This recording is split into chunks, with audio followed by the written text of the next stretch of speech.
Is your dog being protective of you? Unfortunately, I hate to say it, but I doubt it. In my experience, a lot of owners label their dog's behaviour around them as that they think they're being protected by the dog. And more often than not, the two behaviours that we see that are actually going on are resource guarding of the owner, which maybe is a type of protective behaviour, but it's not protecting the owner because the dog's concerned only about the owner's welfare. It's that the dog is concerned the owner is going to be compromised as a resource, and that affects the dog. So sometimes you see resource guarding. What that looks like usually around owners is the dog will charge at another dog or potentially a person when a perceived threshold has been crossed. So that might be a certain distance a dog gets to the owner or a person. Sometimes it's when people reach out or a dog comes right up to the owner. And what you often see, behaviours we associate with resource guarding, are a really fast arrow-like charge. So very straight bodies, very fast, sudden charge. It kind of drives the other dog away, and more often than not you'll see a total return to normal.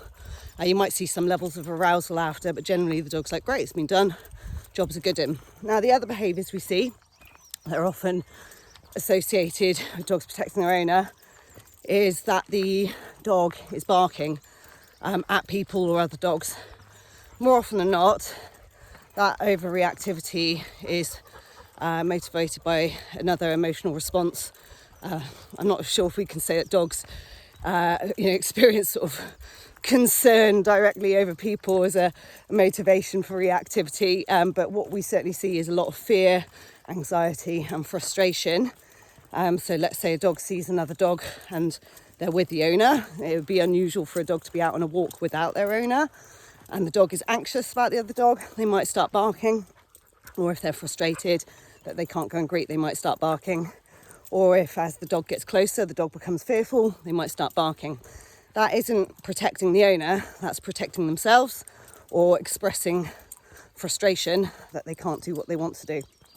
So, do we get protective behaviour? Well, altruism in animals has been observed, but true altruism, which is a 100% selfless act, where an individual puts the welfare of another's 100% above their own, is somewhat unusual.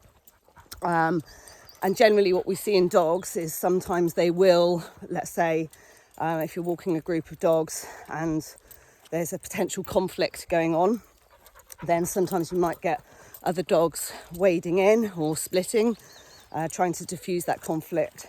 Is that altruism? Well, I doubt it, because it's not true altruism, because they want the group to be stable. They want that, it's in their best interest, it's in that individual's best interest that the group is okay, because it's safety in numbers.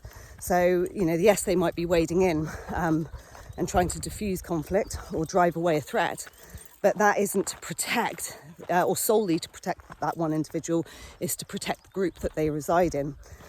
When it comes to protecting owners, I have to say, perhaps there's only been one or two times where I've sort of thought that maybe Kanita has seen a dog off when it's jumped up at me. I've gone, maybe that was a bit of protective behaviour, but ultimately I am a resource to her. I am her safe base. I'm the giver of treats. I give her fun experiences. We have a nice bond.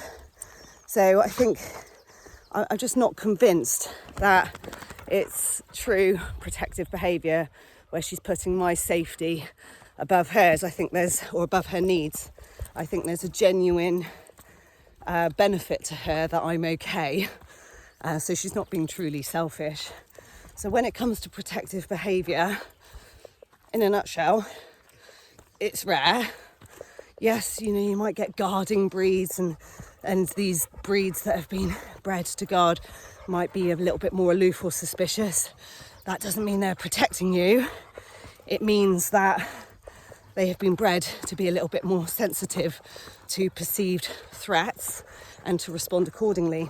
When it comes to protective behaviour, such as in dog sports, they're trained behaviours.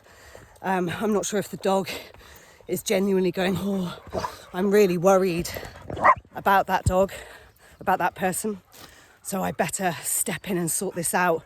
They're trying to access the reinforcement that they have gained through training. So it's ultimately a selfish motivation that their protection work is a trained behaviour. So when your dog is reacting at people and dogs on walks, you need to look at, are they resource guarding you, the giver of treats, the creator of safe places? And if they are resource guarding you, then you can always watch my webinar that covers.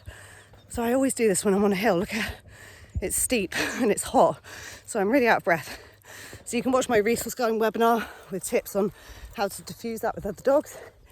If your dog is barking at people and dogs, chances are they're fearful, they're anxious, or they're frustrated, and they're not protecting you. And if you're not sure how to handle that, I would recommend you watch my reactivity webinar. Both webinars are just £10. So even if you spend £10 to get the slides, there's a lot to learn, hopefully, from them as well. So I hope you found that useful. Take care. Bye.